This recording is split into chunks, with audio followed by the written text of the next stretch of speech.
E agora nós vamos dar sequência, vamos entrar no capítulo 5. Capítulo 5, do verso 1 ao verso 20, mas vamos fazer esse modelo que o pastor Tiago tem feito e que as outras pessoas também que pregam aqui têm feito, é ler um pouquinho, a gente observa, fala sobre ele, depois lê mais um pouquinho, para ficar bem dinâmico o nosso entendimento. Então, eu vou ler até o verso 5 agora. A palavra do Senhor fala assim: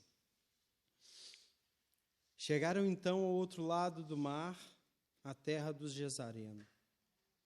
Assim que Jesus saiu do barco, um homem possesso de um espírito impuro, veio dos sepulcros ao seu encontro. Este homem morava nos sepulcros. Nem mesmo com correntes alguém era capaz de prendê-lo, porque ele havia sido preso muitas vezes com algemas e correntes, mas as correntes eram quebradas por ele e as algemas despedaçadas. Ninguém tinha força para dominá-lo. Noite e dia ele andava sempre gritando e se ferindo com pedras pelos sepulcros e pelos montes. O sermão que eu vos quero pregar essa tarde, queridos, chama-se A Presença de Jesus. Neste tão célebre encontro entre Jesus e não somente os endemoniados, mas também aquele que vem a ser depois o ex-endemoniado e também os porqueiros, donos dos porcos, a presença de Jesus é apocalíptica. Inevitavelmente, todos terão que comparecer à presença de Jesus em algum dia. E essa presença, depois que consumada pelo próprio Cristo, ela nos leva à presença de outras pessoas. E tudo isso mediado por Cristo, que não somente nos coloca nessa posição de agora enviados, mas também Ele que nos dá força, capacidade para fazer tudo isso. E queremos orar agora para que o Senhor nos direcione nesse tempo. Querido Deus, nós te louvamos por esse dia, Pai. Te louvamos, ó Deus, porque o fato de estarmos aqui é porque anelamos, ó Deus, a Tua presença, Pai. Desejamos a Tua presença. E sabemos, ó Deus, que ela não é natural para a gente. Temos dificuldade, temos pecado e temos tantas outras coisas, ó Deus, que nos enreda ao ponto, ó Deus, de às vezes não desejar a Tua presença. Ó Deus, mas a Tua obra tão perfeita, que não somente deu o Filho, mas também enviou o Espírito do Filho, ó Deus, aos nossos corações. Faz com que, ó Pai, a Tua presença seja desejada, Deus, e é por isso que estamos aqui, ó Deus. Te pedimos, ó Pai, que o Senhor direcione esse tempo, que o Senhor prepare os corações, prepare, Pai, os ouvidos, prepare o intelecto, ó Deus, para que possamos sair daqui edificados, ó Deus, animados e encorajados, ó Deus, a olhar, Pai, as pessoas ao nosso redor com outros olhos e olhar até mesmo a presença do Teu Filho Jesus, ó Deus, de forma mais elevada, Pai. Não há nada, Pai, que eu possa falar ou dizer, ó Deus, que possa trazer alimento ao Teu povo, Pai. Esse povo que se reúne aqui não é por conta do pregador, mas sim por conta da palavra. Ó Deus, e pedimos o Teu Espírito, ó Deus, para que dê a cada um, ó Pai, conforme a medida que o Senhor deseja. Tudo isso oramos, ó Pai, no nome do Teu Filho. Amém. É muito bom para mim poder acrescentar e poder contribuir para que essa mensagem seja pregada. Semana passada, o pastor Tiago, ele encerrou o capítulo 4 com um sermão tempestuoso, dramático e cheio de ação. O acordar de Jesus para os discípulos foi uma eucatástrofe, diante de um evento cheio de medo. Neste poderoso encontro, nós vemos que Jesus demonstra a sua autoridade sobre as coisas visíveis isso sobre o mar, sobre o lago, podemos assim dizer, sobre os ventos, sobre a tempestade. E hoje nós veremos que que isso foi apenas um começo. Que Jesus, nesse episódio de hoje, nós veremos que Jesus ele quer encontrar as coisas não visíveis, ele quer demonstrar sua autoridade sobre as coisas não visíveis. E o coração do homem é o principal objeto da demonstração de Jesus nesse episódio. No texto bíblico de hoje, nós veremos que um feroz endemoniado, ele é curado, e nós continuamos a aprender sobre os efeitos da presença de Jesus. Então, nós vemos que os discípulos com Jesus, eles chegam na província dos Gesarenos ou Gadarenos. Em outras traduções, vem essa palavra Gadara, ou esse povo Gadarenos, mas isso não nos deve causar nenhum abrolho, nenhuma confusão, porque essa análise ela é dissipada pelas análises textuais bíblicas e pesquisas arqueológicas que já foram feitas sobre essa pequena confusão. E a sua recepção ela foi um pouco peculiar. Um endemoniado, cheio de vontade de encontrar o Pai, ele corre ao encontro dele para ter um encontro que mudará o rumo desse homem. E este facto não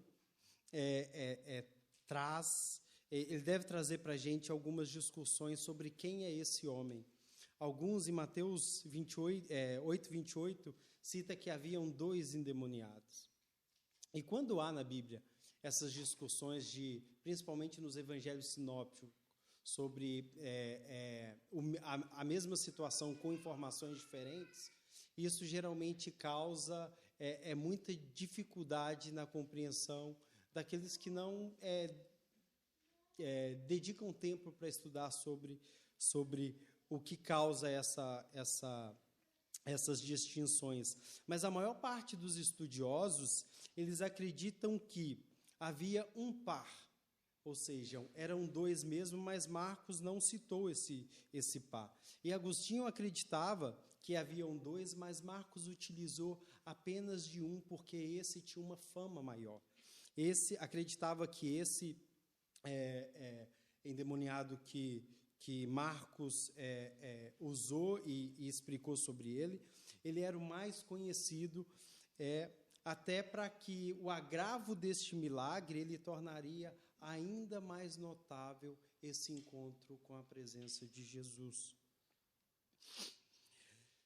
E o Evangelho dos Euthus, eu quis colocar isso aqui porque o Evangelho de Marcos, ele marca com essa palavra do Euthus, que em grego, que significa imediatamente, logo. E o pastor Tiago já outras vezes falou disso aqui, que é um evangelho que está tudo muito corrido, é imediatamente, é logo. Isso aqui permeia em toda a narrativa de Marcos, onde é um evangelho que praticamente Jesus foi e tudo acontecia à volta dele. Porém, esse evangelho do Euthus, é o que mais descreve com detalhes este episódio. Marcos, ele destina 20 versículos para falar deste evento. Lucas, ele vai descrever 14 versículos e Mateus somente 7. Marcos descreve que este homem vivia em sepulcros, como nós podemos ver logo nesse princípio. E ele era aprisionado, às vezes, por corrente, mas nenhum podiam deter eles. Mateus o descreve como agressivo e que impedia viajantes de passar por aquela região. E Lucas o descreve como nu, como uma pessoa nu, que não se vestia. Resumindo, essa criatura aterrorizante não era um homem comum, mas ele também era um lugar. E esse lugar é o que nós depois vamos ver, que é um lugar onde habitava uma legião.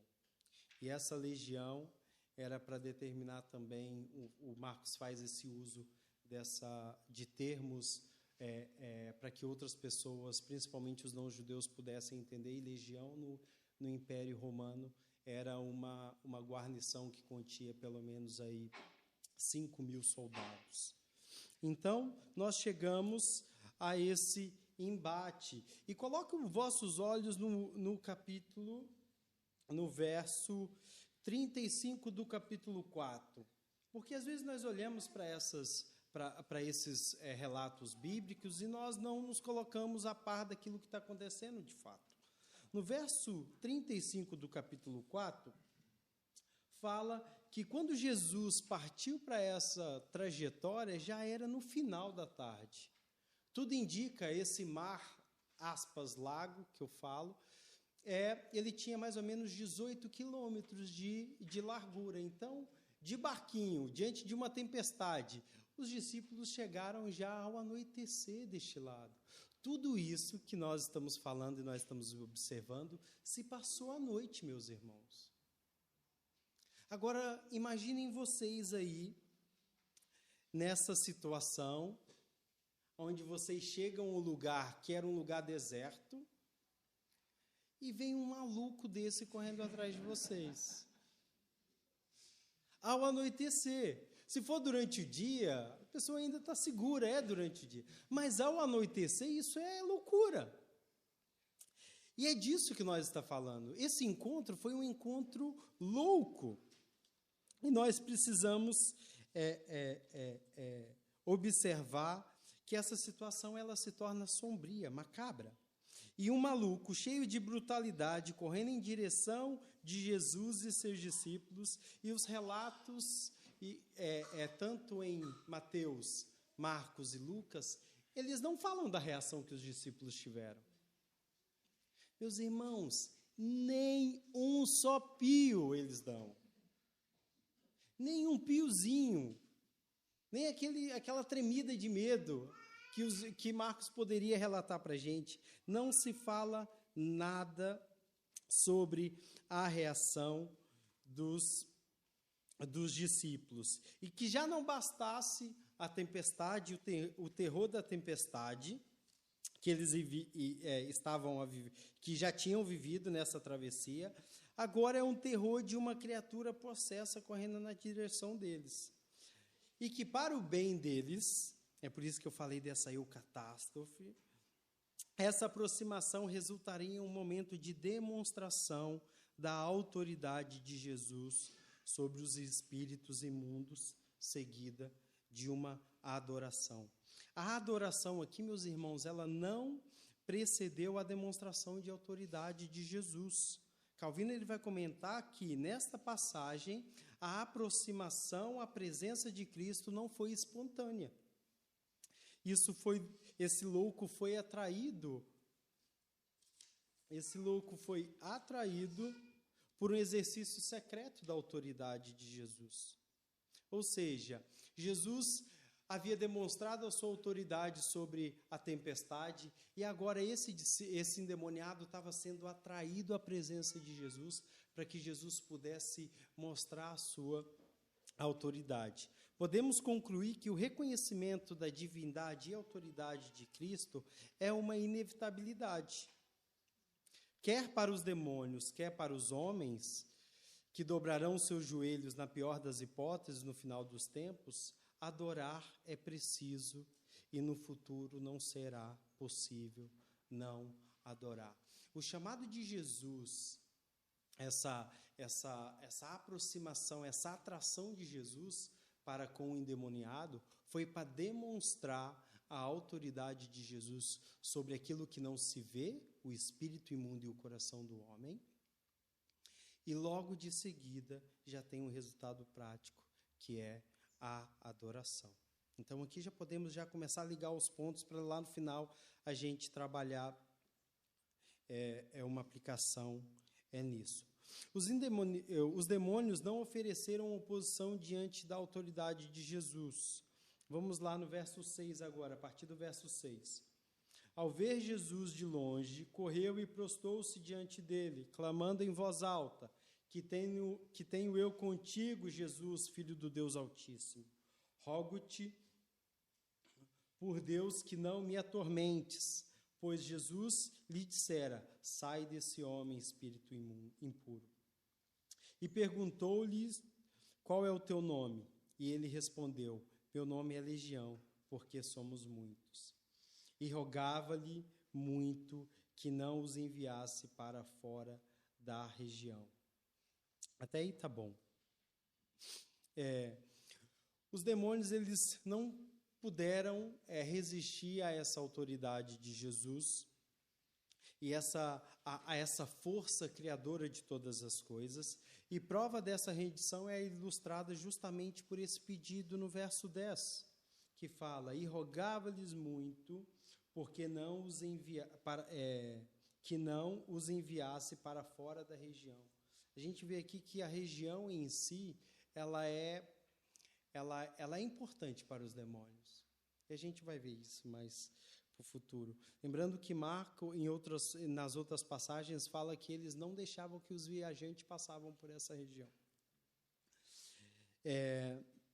Após anunciar isso, a prova dessa rendição é isso, cerca de 2.000 porcos são possuídos por demônios e partem para o desfiladeiro. Este número sugere uma correspondência entre o número de demônio e o número de animais. Por isso que lá depois o Jesus pergunta como se chama, e ele fala que é legião. Tem a ver com essa correspondência. E aí, a partir do verso 11, fala, uma grande manada de porcos pastava perto dali no monte. E os demônios rogaram a Jesus, dizendo, manda-nos para aqueles porcos, para que entremos nele. E ele assim lhe permitiu. Então os espíritos impuros saíram do homem e entraram nos porcos. A manada, que era de uns 2.000 animais, precipitou-se pelo despenhadeiro no mar, onde todos se afogaram. Aqui há uma demonstração que nos sugere uma reflexão. Nos últimos dias, todo o poder de Satanás se curvará à autoridade de Cristo. Tal como essa legião, não haverá hipótese para Jesus. Todos encontrarão um dia, e eu quero que fixem isso muito nessa questão que todos encontrarão, estarão diante da presença do Senhor, porque mais à frente, quando a gente estiver aplicando, eu vou puxar por isso. Porque, de um jeito ou de outro, todos estarão presentes diante de Jesus, seja para condenação ou para não condenação. E aqui nós temos um breve relato disso. Em seguida, temos o resultado desse confronto. 2.000 porcos afogados, os porqueiros em fuga e o ex-endemoniado vestido e em perfeito juízo. Coloca os vossos olhos no resultado disso. Os que cuidavam dos porcos fugiram e anunciaram estas coisas na cidade e nos campos. E muitos foram ver o que havia acontecido. Quando se aproximaram de Jesus e viram o endemoniado, o que fora possuído pela legião, sentado, vestido e em perfeito juízo, ficaram com medo. E os que tinham visto aquilo contaram-lhe o que havia acontecido ao endemoniado e aos porcos. Então aqui nós temos esse encontro e o resultado desse encontro. O ex-endemoniado em perfeito estado, em perfeito juízo, agora mais não nu, mas vestido, e os porqueiros em fuga até a cidade para dar com a língua nos dentes aos outros porqueiros, a toda a região. Se aquele homem era temido por ser um lugar de demônios, talvez agora assuste por ele ser o lugar da ação de Deus. A ação de Deus pode ser mais assustadora do que aquilo que o inimigo faz. Quem de nós já não teve uma pessoa que nós nunca imaginaríamos que essa pessoa pudesse chegar à fé e ter o coração transformado? E isso nos espantou ao ver aquilo acontecendo na vida dessa pessoa. É justamente isso que está em causa. A presença de Jesus, ela causou medo. Assim como os discípulos no barco, depois de ver Jesus acalmando a tempestade, demonstrando a sua autoridade, a palavra fala que eles ficaram aterrorizados. Eles ficaram com temor também. Marcos e Lucas, e aqui eu quero trabalhar essa questão porque há uma reação do povo ao chegar e ver aquele homem em perfeito estado. Há uma reação e essa reação precisa ser examinada, que ela também é um ponto da nossa aplicação. Fala assim: então eles começaram a rogar a Jesus que se retirasse do seu território. Quando Jesus entrou no barco, o homem também foi acompanhar Jesus. Só esses dois. A reação desse povo, do povo que ali agora testemunhara que o endemoniado teve a sua vida transformada, eles ficaram com tanto temor que eles pediram para que Jesus fosse embora. E uma aplicação a gente já tem, que o fator econômico pode sim ter determinado, e isso é fato, pode sim ter determinado que eles expulsassem Jesus. Mas eu quero agora trabalhar uma outra coisinha também, porque é mais nessa questão espiritual que eu quero sugerir algo. Marcos e também Lucas sugerem uma causa mais elevada no sentido de não somente a financeira, eles sugerem uma outra causa. O facto de terem sido tomados de medo. O uso do verbo rogar, como vocês podem ver no verso 17, sugere que o fator não fosse apenas material. Se assim fosse, eles teriam simplesmente expulsado Jesus.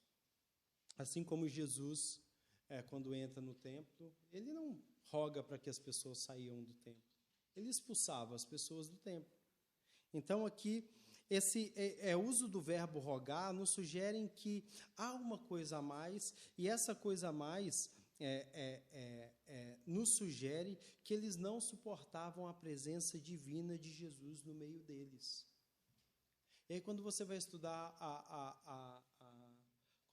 estudar aonde aquele povo, aquela localidade primeiro, só por terem porcos como um fato econômico, isso já sugere que eles eram olhados para os judeus com outros olhos. Os judeus não cultivavam esse tipo de economia.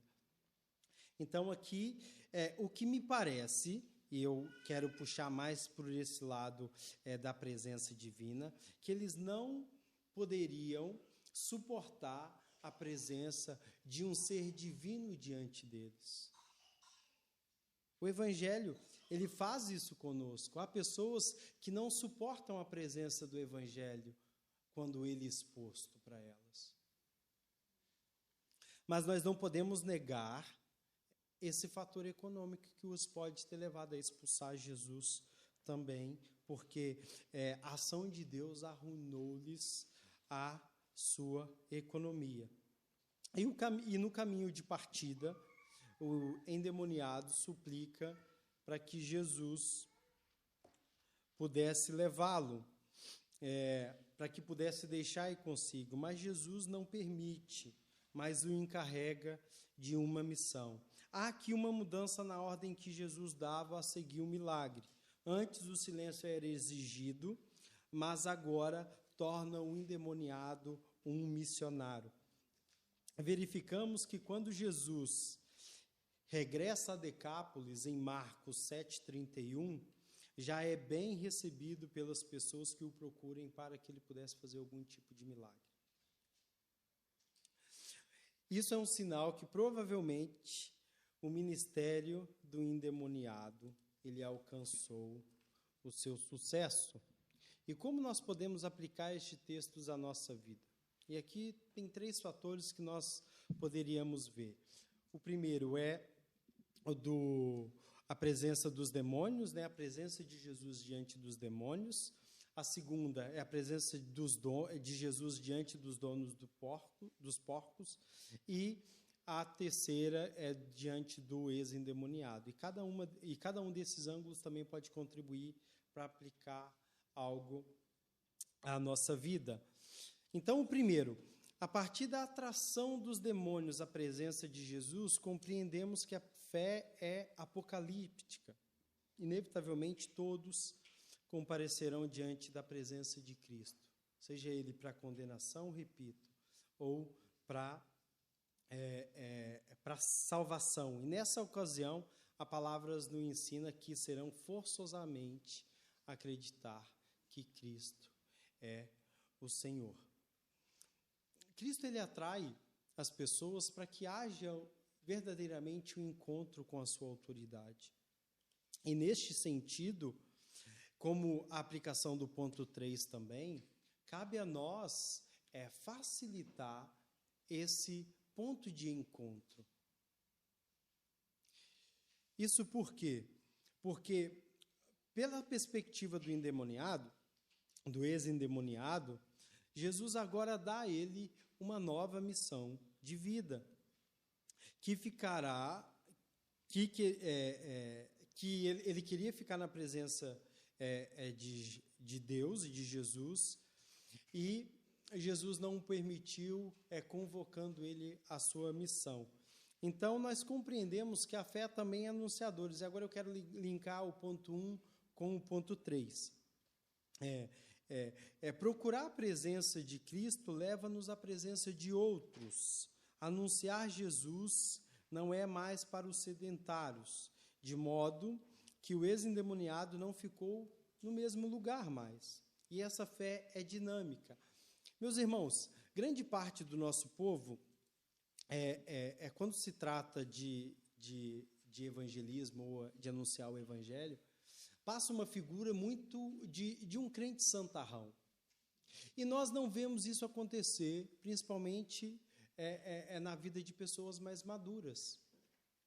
As pessoas, como forma de linkar as pessoas à presença de Cristo, nós precisamos deixar com que as pessoas saibam, é claro que com sabedoria, saibam as lutas e os processos que nós estamos vivendo. As pessoas precisam ver em nós que algo está sendo transformado. Decápolis mudou, já não foi mais a mesma, porque viu que aquele ex-endemoniado, ele foi transformado. E aqui há uma urgência para a gente, linkando ao ponto 1, porque todos comparecerão, então não há por que ter medo. Uma vez que todos estarão diante da presença de Jesus um dia, cabe a mim e a você apresentar o Evangelho antes, para que essa presença seja para a salvação. Deixe as pessoas saberem da transformação que há na sua vida. Esse é o melhor método de evangelismo que há. Nós precisamos parar de criar essa imagem que nós somos intocáveis, que o Evangelho nos torna pessoas muito bonitas. E mostrar a verdadeira face dessa transformação. Nós costumamos dizer que, em relação ao pecado, não é uma situação já terminada. É uma situação que está em andamento, e as pessoas precisam saber disso, para que lá na frente elas encontrarão Jesus e possa salvá-las. É isso que Pedro também fala. E no ponto 2, a partir desse pedido dos donos dos porcos, que não desejavam a presença de Cristo, e aqui nós poderíamos fazer uma aplicação rapidazinha. Se aquela região era tão ansiada pelos porcos, e a presença de Jesus mudou aquilo, aqui duas coisas que nós podemos observar. A igreja está sempre avançando, a igreja está ganhando espaço, ganhando regiões em relação ao mundo das trevas. A igreja avança, as portas do inferno não prevalecerão contra a igreja. Isso é um ponto. O outro ponto a partir da hora que você não deixa, que você exclui a presença de Cristo de determinadas áreas da sua vida, você está deixando a porta para outras coisas entrarem. E a gente precisa colocar os olhos no lugar correto e deixar com que Deus assuma o seu papel todo na nossa vida. É o homem todo, o evangelho todo para o homem todo. E não há nada, o evangelho por si só, ele é um escândalo. E aqui outra coisa que nós poderíamos observar se o evangelho já é um escândalo, se Cristo fala que quando ele viesse, as coisas não seriam mais a mesma, iria causar algumas divisões, né? Se isso já, o evangelho em si, a mensagem em si já é um escândalo, nós não devemos escandalizar também com a forma como nós nos procedemos. Deixa que o evangelho faça o papel dela. Aqui nós devemos observar essa questão da nossa ética e da nossa moral, para que possamos, de fato, deixar que o evangelho só fale e traga a desordem necessária, uma desordem santa à vida das pessoas. E aqui o nosso testemunho, ele é essencial para que possamos deixar com que o evangelho faça o seu papel. Tudo deve se submeter ao poder de Deus. E dessa perspectiva não faltará quem sinta a sua estabilidade afetada. Se a fé ela ameaça, ela vai afetar a estabilidade, seja ela financeira, como aconteceu com os porqueiros, ou seja ela espiritual, ou seja ela moral, ou seja ela no ego, nas emoções. O evangelho afeta as pessoas. Crer em Cristo não é para pessoas calculistas que queiram ter tudo sobre domínio. E vamos orar, vamos agradecer a Deus e é isso. Vamos orar de uma vez ou a gente canta, faz um louvor? Vamos orar. Pai do céu, nós te louvamos por isso, pela tua palavra. Ó Deus, nós confessamos, ó Pai, que a tua presença, às vezes, ó Deus, ela causa-nos, ó Pai, temor, ó Pai. Às vezes nós não sabemos, ó Deus, lidar quando o Senhor vem e quer arrumar aquilo que nós bagunçamos, ó Deus. Obrigado, Deus, pela tua mensagem. Obrigado pela entrega do teu filho na cruz. Aquele madeiro, ó Pai, ele é tão pedagógico para a gente. Obrigado, ó Deus, por isso, ó Deus. Ó Pai, que essa mensagem de hoje, ó Deus, possa trazer frutos, ó Deus, na nossa ética, na nossa moral. Ó Deus, como nós observamos, ó Deus, o evangelismo, como nós observamos, ó Deus, a forma como nós nos comportamos, ó Deus, e anunciamos, ó Pai, a tua verdade. Ó Deus, fala-nos ao nosso coração durante a semana, ó Deus, para que essa mensagem, ela gere frutos, ó Pai, diários em nós, ó Deus. Ó Pai, nos faça desejar a tua presença, Pai. E ao ponto, ó Deus, de olhar para aquilo que o Senhor tem, ó Pai, feito em nós e glorificar o Senhor, mas também fazer isso conhecido àqueles que estão à nossa volta, Pai. Aos nossos familiares, aos nossos amigos. Ó Pai, que nessa semana que se segue, ó Deus, que isso possa ser gerado, ó Pai, em nós, ó Pai. Que nós possamos anelar, desejar a presença de Cristo. Ó Deus, como nós anelamos estar aqui, ó Pai. Perdoa-nos, ó Deus, quando estamos aqui, Pai, na Tua presença, com os nossos irmãos, mas o nosso coração não está desejoso da Tua pessoa, Pai. Nós te pedimos perdão por isso, Deus. Nos ajude, ó Pai, nessa semana, que possamos, ó Deus, glorificá-lo, ó Deus, e exaltar, Pai, o Teu nome nos quatro cantos dessa cidade. É isso que nós oramos em nome do Teu